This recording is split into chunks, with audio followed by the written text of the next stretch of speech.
नमस्कार विद्यार्थी मित्रांनो, स्वागत आहे तुमचं आपलं चॅनल MPSC विश्ववरती. तर मित्रांनो, आपण टॉपिक वाईज क्वेश्चन सिरीज सुरू केलेली आहे, ज्यामध्ये आपला आजचा सेकंड टॉपिक आहे भारतीय राज्यघटनेची ठळक वैशिष्ट्ये.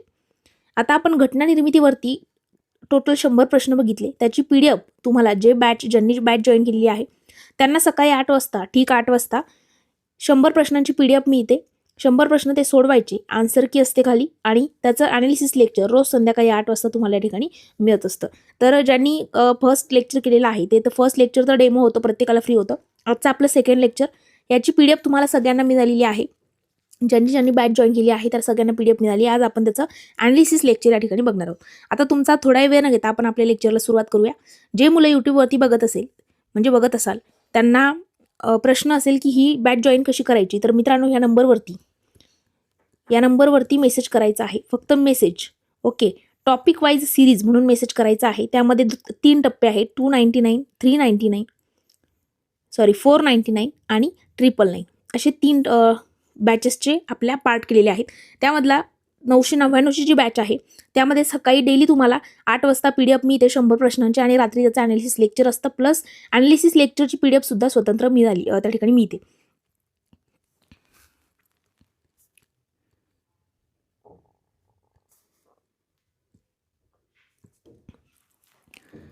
नमस्कार विद्यार्थी मित्रांनो, स्वागत आहे तुमचं आपलं चॅनल MPSC विश्ववरती. तर मित्रांनो, आपण टॉपिक वाईज क्वेश्चन सिरीज सुरू केलेली आहे, ज्यामध्ये आजचा आपला सेकंड टॉपिक आहे भारतीय राज्यघटनेची ठळक वैशिष्ट्ये.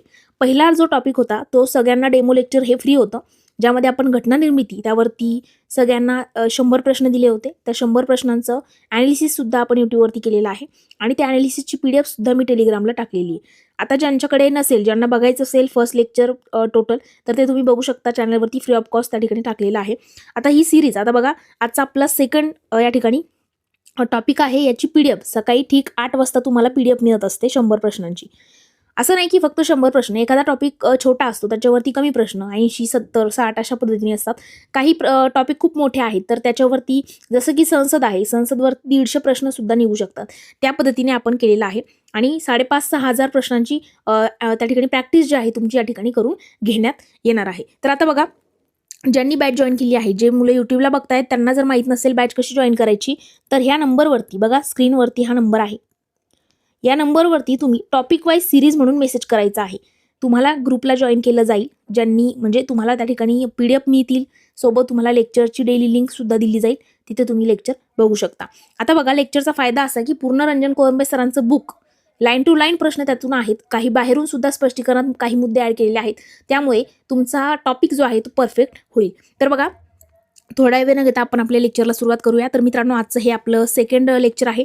याची PDF तुम्हाला सकाळी सगळ्यांना मिळालेली आहे. ज्यांनी बॅच जॉईन केली आहे त्या सगळ्या मुलांना माहीत असेल PDF मिळालेली आहे. सगळ्यांनी प्रश्न सोडवून झाले असतील. आज आपण त्याचं ॲनालिसिस लेक्चर करूयात. बघा, प्रश्न पहिला आहे, भारतीय राज्यघटनेच्या संरचनेबाबत खालील विधानं विचारात घ्या.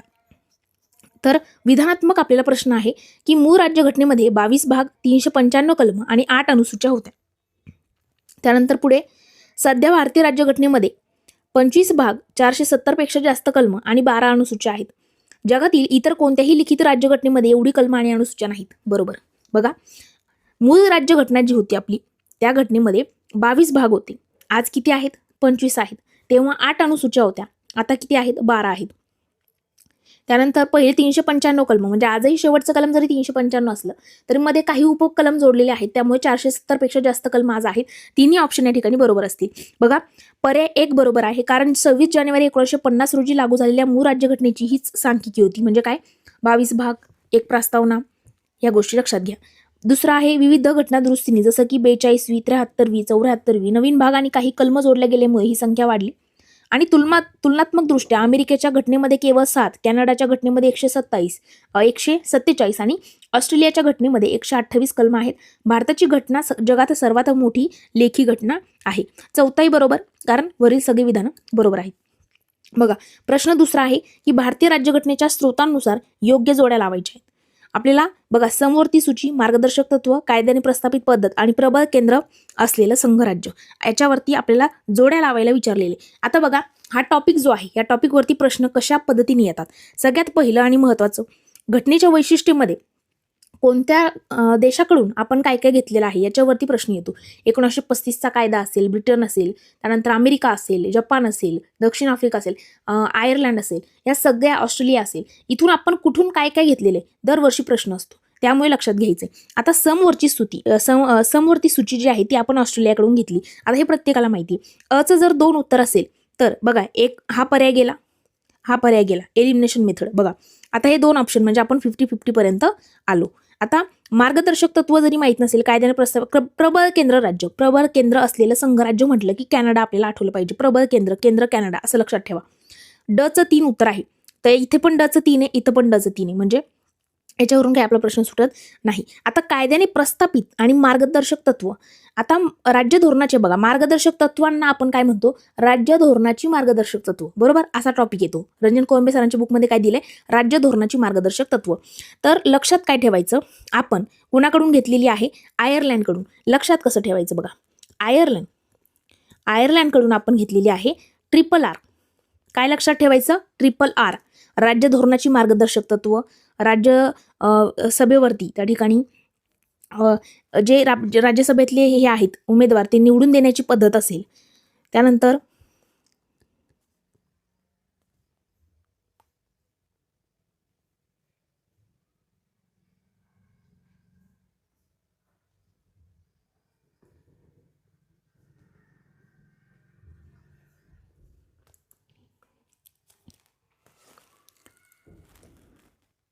आता बघा, मार्गदर्शक तत्व, आपण राज्य धोरणाची मार्गदर्शक तत्व बघा, टॉपिक रंजन कोळंबे सरांच्या बुकमध्ये पण काय दिलंय, राज्य धोरणाची मार्गदर्शक तत्व.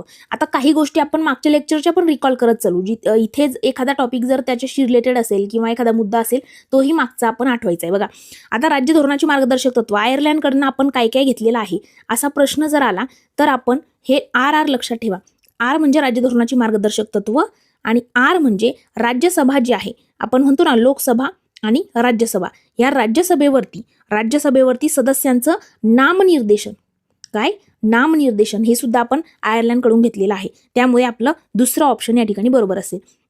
बघा इथे पण दिले, ऑस्ट्रेलिया व्यापाराचे स्वातंत्र्य आणि संसदेच्या दोन्ही सभागृहांची संयुक्त बैठक, ही तत्व सुद्धा ऑस्ट्रेलियाकडून घेतली. म्हणजे ऑस्ट्रेलियाकडून 3 गोष्टी घेतल्या. कोणत्या 3 घेतल्या, व्यापाराचे स्वातंत्र्य म्हणजे व्यापार आणि वाणिज्य स्वातंत्र्य, संसदेच्या दोन्ही सभागृहांची जी संयुक्त बैठक होते ती बैठक म्हणजे ती पद्धत ऑस्ट्रेलियाकडून घेतली. आणि अजून वरती एक बघितलं, समवर्ती सूची. आयर्लंडकडनं राज्यसभेवरती सदस्यांचं नामनिर्देशन आणि राज्य धोरणाची मार्गदर्शक तत्व. जपानकडनं कायद्याने प्रस्थापित पद्धत, हे तत्व जपानच्या घटनेतून घेतलेलं आहे. आणि कॅनडा, केंद्राकडे असणारे शेषाधिकार आणि राज्यपालांची केंद्राद्वारे नियुक्ती होणार, हे सगळं म्हणजे केंद्राला जर प्रबळ दाखवलं असेल वाक्यात तर कॅनडाकडून घेतले, एवढं लक्षात ठेवायचं.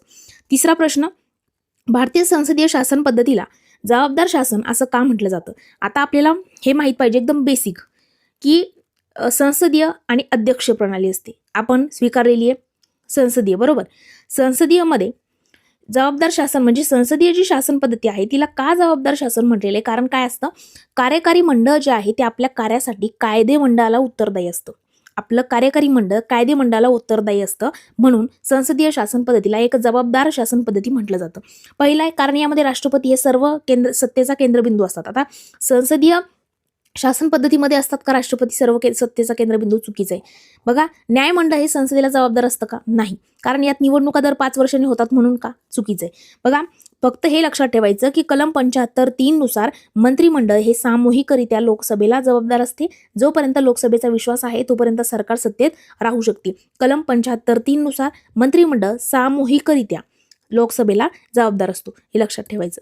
चौथा प्रश्न, केशवानंद भारती खटल्याच्या 1973 मध्ये जो केशवानंद भारती खटला झाला, त्या खटल्याचा भारतीय राज्यघटनेवरती झालेला सगळ्यात मोठा परिणाम कोणता, सर्वात महत्त्वाचा परिणाम कोणता असं विचारले. तर बघा संसदेला मूलभूत हक्कांमध्ये बदल करण्याचा कोणताही अधिकार उरला नव्हता. तर मित्रांनो असं काही नाहीये, संसदेला अधिकार आहे पण तो काय होता, अमर्याद नव्हता, काही मर्यादा होत्या, म्हणून हे चुकीचं आहे. राज्यघटनेच्या मूलभूत संरचनेला धक्का न लावता संसद घटना दुरुस्ती करू शकते, करेक्ट, कलम 368. त्यानंतर पुढे मार्गदर्शक तत्वे ही मूलभूत हक्कांपेक्षा श्रेष्ठ ठरवण्यात आली, चुकीचे. मालमत्तेचा हक्क हा मूलभूत हक्क म्हणून कायम ठेवण्यात आला का, नाही रे, काढून टाकण्यात आला होता. याची घटना दुरुस्ती वगैरे ह्या गोष्टी पुढे आपण बघू. तर आपल्याला दुसरं ऑप्शन या ठिकाणी बरोबर आहे, राज्यघटनेच्या मूलभूत संरचनेला धक्का न लावता संसद घटना दुरुस्ती करू शकते. आता पुढे बघा आता इथे पण आपल्याला स्पष्टीकरण दिलेलं आहे. संसदेला अधिकार आहे पण अमर्याद नाहीये, हे लक्षात ठेवा. म्हणजे काही मर्यादा आहेत. सर्वोच्च न्यायालयाने स्पष्ट केले की कलम 368 नुसार संसदेला घटनादुरुस्तीचे अधिकार आहेत, मात्र लोकशाही आणि न्यायव्यवस्थेचे स्वातंत्र्य यांसारखी मूलभूत वैशिष्ट्ये बदलता येणार नाही. म्हणजे मूलभूत चौकटीला धक्का लावता येणार नाही. मूलभूत हक्क आणि मार्गदर्शक तत्व यांचा समतोल महत्त्वाचा मानलं गेलेला आहे, कुणाला कुणापेक्षा श्रेष्ठ मानलेलं नाही. हा खटला मालमत्तेचा हक्कांशी संबंधित होता, पण अंतिम निर्णय संरचनेवरती आधारित होता. बरोबर, मूलभूत हक्क, मालमत्तेचा हक्क जो आहे तो काढून टाकण्यात आलेला आहे. त्यानंतर पुढे 5वा प्रश्न, भारतीय राज्यघटनेतील आणीबाणीच्या संदर्भात चुकीचं विधान आपल्याला विचारलेले. तर आणीबाणी संदर्भातलं चुकीचं विधान पहिलं आहे की राष्ट्रीय आणीबाणी कलम 352 अन्वये लागू करण्यात आली. हे कलम खूप महत्वाचे. कोणते? 352, 360, 356 आणि 365 हे कलम खूप महत्वाचे आहेत. आता लक्ष द्या, राष्ट्रीय आणीबाणी कलम 352 नुसार लागू करण्यात आली का? आपल्याला चुकीचं विधान विचारलेलं आहे. तर हे बरोबर आहे. आणीबाणीच्या काळात भारताचे संघराज्य स्वरूप एकात्मिक स्वरूपामध्ये रूपांतरित होतं का? बरोबर. आता बघा इथे तुम्हाला एक डाऊट असेल, संघराज्य आणि एकात्मिक म्हणजे काय? आपल्याला जेव्हा आयोग संघराज्यात्मक वैशिष्ट्ये आणि एकात्मक वैशिष्ट्ये याच्यावरती प्रश्न विचारतो, तर संघराज्यात्मक वैशिष्ट्यामध्ये एकच गोष्ट लक्षात ठेवायची की केंद्र आणि राज्य यांना समान अधिकार. हे बरोबर दिलंय ना साईन, याच्यानुसार एवढंच लक्षात ठेवायचं, केंद्र आणि राज्य यांना समान अधिकार. पण काही गोष्टी अशा आहेत ज्या संघराज्यात्मक वैशिष्ट्याला हे करतात, म्हणजे एक्सेप्शन येते. अशा काही गोष्टी आहेत जसं की एकेरी नागरिकत्व. आता आपल्या भारतामध्ये जसं अमेरिकेमध्ये राज्याला सुद्धा, म्हणजे राज्यामध्ये राहतोय आपण, महाराष्ट्राचं वेगळं नागरिकत्व असेल आपल्याकडे आणि देशाचं वेगळं असेल. अशा पद्धतीने आपलं नाहीये, मग ते एकात्मिक वैशिष्ट्य झालं. पण आपलं राज्य तर संघराज्यात्मक आहे, म्हणजे आपलं राज्य संघराज्य बनवण्याचा प्रयत्न केलाय. मग एकेरी नागरिकत्वाला तिथं हे कट करता येईल. मग आपल्याला संघराज्यात्मक आणि एकात्मिक वैशिष्ट्य जर विचारले तर संघराज्यात्मक वैशिष्ट्यामध्ये एकच गोष्ट लक्षात ठेवायची, केंद्र आणि राज्यांना समान अधिकार. दुसरं, आणीबाणीच्या काळात सर्व मूलभूत हक्क आपोआप रद्द होतात. आणीबाणी विषयक आपल्याला चुकीचं विधान निवडा असं विचारलेले. आणीबाणीच्या काळात सर्व मूलभूत हक्क होत नाहीत, या सर्व शब्दावरून हे विधान चुकीचं आहे. का? कारण कलम 20 गुन्ह्याच्या सिद्धीबाबत जे संरक्षण आहे आणि कलम 21 जे आहे जीवित आणि व्यक्तिगत स्वातंत्र्य, हे दोन हक्क आणीबाणीमध्ये सुद्धा स्थगित करता येत नाही. कलम 20-21, कलम 20 आणि 21 हे लक्षात ठेवायचं. वित्तीय आणीबाणी कलम 360 अन्वये त्या ठिकाणी करण्यात आली, लागू केली जाते. मित्रांनो, आर्थिक श्रेय धोक्यामध्ये जर आलं तर 360 आहे. ओके, आर्थिक श्रेय बघा मी म्हटलं ना, 352, 356, 360, 365 या 4 आणीबाणीचे कलम लक्षातच ठेवायचे. त्याच्यावरती आपल्याला आयोग प्रश्न कसाही फिरून विचारला तरी आपल्याला आला पाहिजे. आता 6वा प्रश्न आहे, 61व्या घटना दुरुस्तीने. 61वी घटना दुरुस्ती जी आहे 1988 ची, भारतीय निवडणूक प्रक्रियेमध्ये कोणता बदल केला गेला? तर बघा, मतदानासाठी ओळखपत्र अनिवार्य केलं का? नाही. मतदानाचं वय 21 वरून 18 वर्ष, हे बरोबर आहे. निवडणुकामध्ये नोटा पर्याय उपलब्ध करून दिला, बहुसदस्यीय निवडणूक आयोग स्थापन केला, चुकीचं आहे. बघा, ओळखपत्र ही निवडणूक आयोगाची प्रशासकीय प्रक्रिया आहे. ही दुरुस्ती 1988 मध्ये झाली आणि 28 मार्च 1989 पासून लागू झाली. बघा, आता मागे मी इन्स्टाला सुद्धा एक रील टाकली होती, याच्यावरती मीम टाकलं होतं. तर तिथे मी 1989 असं साल टाकून स्टार मार्क केलं होतं. खूप जणांनी कमेंट केल्या होत्या. तर 61वी घटना दुरुस्ती जी आहे 1988, म्हणजे 1988 मध्ये जरी झाली तरी 28 मार्च 1989 पासून ती लागू झाली होती. त्यामुळे तरुणांचा सहभाग वाढला होता. नोटा पर्याय सर्वोच्च न्यायालयाच्या 2013च्या निर्णयाने आलेला आहे आणि निवडणूक आयोग बहुसदस्यीय करणं हा राष्ट्रपतींचा अधिकार आहे. यासाठी घटना दुरुस्तीची गरज नव्हती. त्यानंतर बघा प्रश्न 7वा, भारतीय राज्यघटनेला वकिलांचे नंदनवन असं कुणी संबोधलेले? आपली भारतीय राज्यघटना जी आहे त्याला वकिलांचे नंदनवन असं कुणी संबोधले?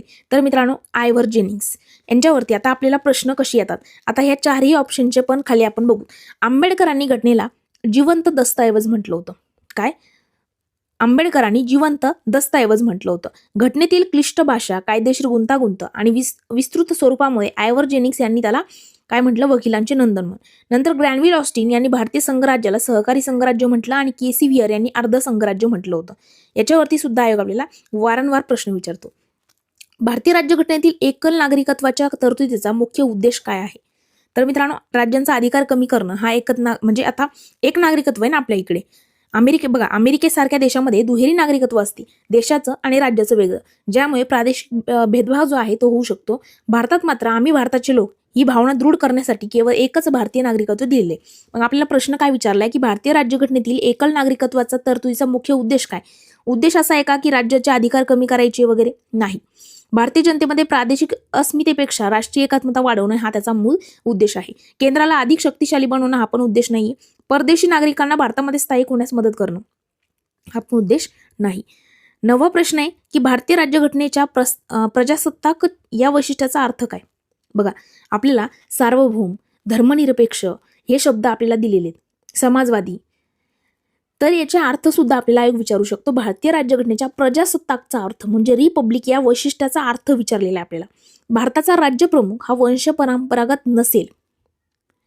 त्यानंतर भारताचा राज्यप्रमुख हा प्रत्यक्ष किंवा अप्रत्यक्षपणे निवडलेला असेल आणि राजकीय सार्वभौमत्व हे लोकांच्या हाती असेल. हे सगळे ऑप्शन बरोबर आहेत.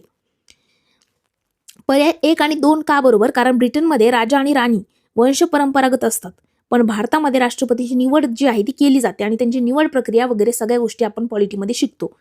3रा बरोबर आहे, कारण प्रजासत्ताकात सर्वोच्च सत्ता कोण्या एका व्यक्तीच्या हाती नसून जनतेच्या हाती असते. कोणा एका व्यक्तीच्या हाती नसून जनतेच्या हाती असते, म्हणून 3ही ऑप्शन त्या ठिकाणी बरोबर आहे वरील सर्व. 10वा प्रश्न आहे, स्वतंत्र न्यायव्यवस्था सुनिश्चित करण्यासाठी भारतीय राज्यघटनेत कोणती तरतूद करण्यात आली? काय? स्वतंत्र न्यायव्यवस्था सुनिश्चित करण्यासाठी भारतीय राज्यघटनेत कोणती तरतूद करण्यात आली? आता स्वतंत्र न्यायव्यवस्था हे तत्व आपण अमेरिकेकडनं घेतलेले. बघा, तर न्यायाधीशांच्या नेमणुकीची पद्धत कार्यकारी मंडळापासून काही प्रमाणात स्वतंत्र आहे. बरोबर. न्यायाधीशांचे वेतन संचित निधीवरती प्रभारित असते. हे पण बरोबर. न्यायाधीशांच्या कामकाजावरती संसदेमध्ये सहसा चर्चा करता येत नाही. बरोबर. वरील सर्व. बघा, न्यायव्यवस्थेवरती कोणताही राजकीय दबाव असू नये म्हणून या सर्व घटनात्मक तरतुदी कलम 124 ते 147 मध्ये करण्यात आलेले. कोणत्या? या सगळ्या ज्या आपण ऑप्शन मध्ये बघितले 124 ते 147 कलमामध्ये. 11वा प्रश्न आहे की USA म्हणजेच अमेरिकेच्या घटनेतून भारतीय राज्यघटनेने खालीलपैकी कोणती तरतूद घेतलेली नाही? आता हो आणि नाही म्हणजे कोणती घेतलेली आहे, कोणती नाही, याच्यामध्ये अगोदर प्रश्नातच बघायचे, त्याच्यावरून आपला प्रश्न चुकण्याची शक्यता असते. नाही असं विचारलंय तर आपण मूलभूत हक्क अमेरिकेकडून घेतलेले आहेत का? बरोबर. उपराष्ट्रपतीचं पद घेतलेलं आहे. बरोबर. संसदेची संयुक्त बैठक आपण ऑस्ट्रेलियाकडनं घेतलेली आहे. आत्ताच वरती बघितलं. बरोबर. ऑस्ट्रेलिया. आता तुम्हाला ह्या लेक्चरमध्ये इथेच काही गोष्टी क्लिअर व्हाव्या म्हणून लक्षात घ्या. आता इथे लक्षात कसं ठेवायचं? अमेरिका, USA म्हणजे अमेरिका. आता अमेरिकेकडनं आपण काय घेतलं? याची ट्रिक आहे मुलं, स्वतः, उरास. मुलं म्हणजे काय? मूलभूत हक्क. स्व म्हणजे काय? स्वतंत्र न्यायव्यवस्था. स्वतः म्हणजे स्वतंत्र न्यायव्यवस्था, मूलभूत हक्क, स्वतंत्र न्यायव्यवस्था. उ म्हणजे उपराष्ट्रपतींचं पद, राज्यपाल पद, हे पण लक्षात ठेवा. आणि संसदेचे म्हणजे काय विचारले? सर्वोच्च न्यायालयाच्या न्यायाधीशांना पदच्युत म्हणजे पदावरून काढण्याची पद्धत, हे लक्षात घ्यायचंय. ही ट्रिक आहे. याच्यावरून अमेरिकेचं लक्षात येतं. मूलभूत हक्क आपण घेतले, उपराष्ट्रपती पद घेतलं, संसदेची संयुक्त